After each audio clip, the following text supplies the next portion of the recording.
आत्ता आपण आहोत पाटोदा गावामध्ये आणि याच विठ्ठल रुक्मिणी मंदिरासमोर हा सोहळा साजरा करण्यात आलेला आहे। आपल्यासोबत इथले काही गावकरी आहेत, आपण त्यांच्याकडून ही भावना जाणून घेणार आहोत। मला सांगा मामू, मोहरम आणि आषाढी वारीची जी दिंडी होती ही एकत्रितपणे काल सवाऱ्या तुम्ही नाचवलात, या पाठीमागचा काय उद्देश आहे, काय सांगा? आमचा एकच उद्देश आहे साहेब, आमचा आत्तापासून एकत्र होऊन आत्तापासून लहानपणापासून वागलो, आमच्या समाजानं आणि हिंदू समाजानं मुस्लिम समाज आत्तापासून एकजुटीनं राहिले।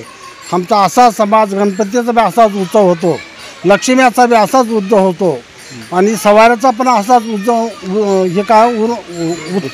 उत्सव होतो आणि आमच्यात असंच एकत्र आहे साहेब। आणि हे आमचा करण्याचा उद्देश की आमच्या लेकरा बाळा पुढं, आमच्या सगळ्या डोई पुढं, आमच्या इथं नसून पुऱ्या जगात बी असंच एकत्र होऊन वागावं, हेच आमचा उद्देश आहे साहेब। नक्कीच यांच्या पाठीमागचा उद्देश अत्यंत चांगला आहे की इतरांनी सुद्धा या गावचा आदर्श घेऊन सर्व समाज एकत्रित आणि आनंदात नांदावं, असं यांचं मत आहे। आपल्यासोबत अजून काही व्यक्ती आहेत, काय सांगाल या सोहळ्याबद्दल? काल जो व्हिडिओ व्हायरल झालेला आहे त्यात काय सांगाल त्या संदर्भात? आषाढी वारीची एकादशी आणि मोहरम हे योगायोगाने एका दिवशी आलेला एक खूप मोठा योग आहे आणि योगायोगाने आलेल्या संधीचं सोनं आमच्या गावानं काल करून दाखवलेलं आहे। या गोष्टी काय दोन सण एका दिवशी ठरवून आलेले नाहीत, हे योगायोगाने आलेले आहेत आणि त्याही गोष्टीचं संधीचं सोनं करून एक देशासमोर आजच्या या भारतामध्ये जे काही चालले विघटनवादी प्रवृत्ती, त्यापुढे आम्ही आमच्या गावाने एक चांगला संदेश ठेवलेला आहे की अडीअडचणीच्या काळामध्ये सुद्धा एक रीतिरिवाज जपून आपण आपला एकोपा कसा जपू शकतो, हा एक खूप मोठा संदेश आमच्या गावाने ठेवलेला आहे आणि आम्हाला स्वाभिमान आहे की आम्ही या गावचे सुपुत्र आहोत। हे ठरवून आहे तर या काल घडलेल्या कार्यक्रमाच्या मागं आमच्या गावचे संस्कार आणि आजपर्यंतची आमची रीतरिवाज ही सुद्धा तितकीच भक्कम उभी आहे। आपल्यासोबत या गावचे प्रथम नागरिक सुनील नामवाड आहेत, आपण त्यांची भावना जाणून घेणार आहोत। सध्या देशामध्ये प्रत्येक राजकारण असो या कुठलेही कारण असो, त्यामध्ये कट्टरता म्हणून हिंदू आणि मुस्लिम वाद कुठंतरी असल्याचं दाखवलं जाते, मात्र तुमच्या गावाने वेगळंच चित्र निर्माण करून दाखवले, काय सांगाल? नमस्कार। पाटोदा नगरीमध्ये आतापर्यंत आम्ही म्हणजे लहानपणापासूनच बघत आलेलो आहोत की आतापर्यंत जे कार्यक्रम झालेले आहेत, आता हिंदू धर्माचे कार्यक्रम असो त्या मुस्लिम धर्माचे असो आणि इतर धर्मातले जर कार्यक्रम असतील तर ते आम्ही आत्तापर्यंत एकत्रितच साजरे केलेले आहेत। आम्ही ईद जरी साजरी केलं तर आम्ही दिवाळीप्रमाणे साजरी करतो आणि आमच्या दिवाळीचा सण जर असला हिंदू धर्माचा तरी मुस्लिम बांधव आम्ही एकत्र मिळूनच साजरे करतो सण। आपल्यासोबत अजून काही मुस्लिम समाजाचे युवक आहेत, आपण त्यांच्या भावना जाणून घेतो। सर, ही सगळं करण्याचा आणि पाटोद्यातून काय संदेश देण्याच्या काय भावना आहेत? आमचं हेच सांगणं आहे की आम्ही म्हणजे आमचे सहशालेय उपक्रमात येणारे विद्यार्थी पण या कार्यक्रमामध्ये सहभागी झाले होते।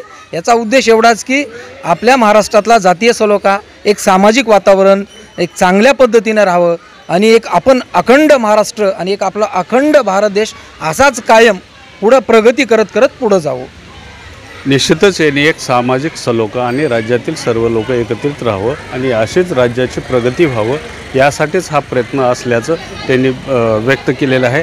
आपल्यासोबत अजून काही नागरिक आहेत येथील, आपण त्यांच्याकडून जाणून घेऊया की काय सांगाल मामा? काल वारकऱ्यांची एवढी मोठी आषाढी वैष्णवाचा मेळावा होता आणि त्यामध्ये सुद्धा मुस्लिम धर्मियांनी मोठा सहभाग घेऊन हा उत्सव साजरा केला आहे, काय सांगाल?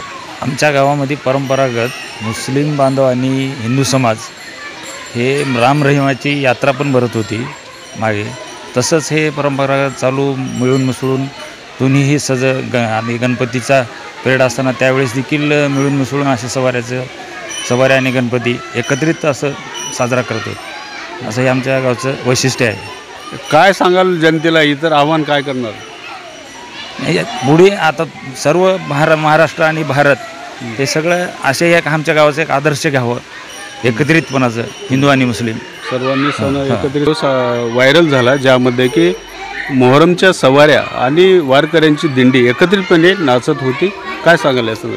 महाराष्ट्रातला सर्वात मोठा सण म्हणजे एक वारकरी संप्रदायाचं दिंडी, हे पंढरपूरला पंढरपूर म्हणून काल आमच्या गावात वावरण्यात आलं आणि त्यानंतर आमचे मोहरमसुद्धा या सणानिमित्त साजरे करण्यात आले आणि या मोहरमानिमित्त आणि पंढरपूरची वारी हे दिंडी हे एक संघ असताना या गावातून एक संदेश जायला पाहिजेत।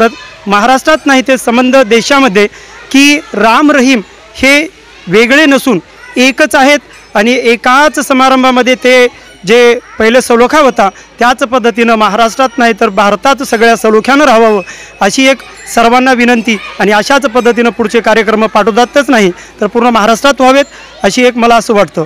आणि सर एवढंच न बोलता या गावातले छत्रपती शिवाजी महाराजांची जयंती असो, डॉक्टर बाबासाहेब आंबेडकरांची जयंती असो, लोकशाहीर अण्णाभाऊ साठेंची जयंती असो की मोहरम असो की गणेश चतुर्थी असो, हे सगळे सण आणि समारंभ आम्ही सगळेच जण एकत्र येऊन साजरा करतो.